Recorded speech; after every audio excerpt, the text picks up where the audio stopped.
Hello students, this is the first chapter of your geography of NCERT textbook Contemporary India.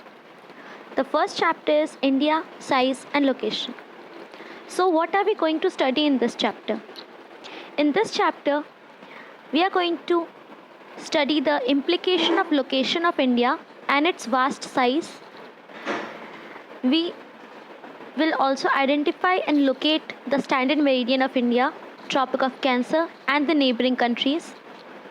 In this chapter, you'll get a definition of the concept of subcontinent, and you'll also be able to identify countries which are part of Indian subcontinent, and you will also be able to differentiate between latitudes and longitudes.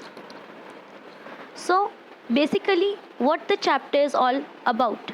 This chapter is all about the location of India on the perspective of the world. Its size, especially its rank, or majorly its disadvantages or advantages in terms of area, in terms of having rather large area. Next, location. You will get to know about the exact location of India with the help of latitudes and longitudes.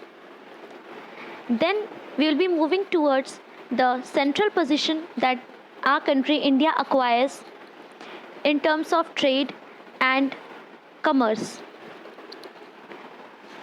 Next, we will be talking in this chapter about India's neighbors. Which are our neighbors, which shares land boundaries with us and which do not share land boundaries with us but are our neighbors.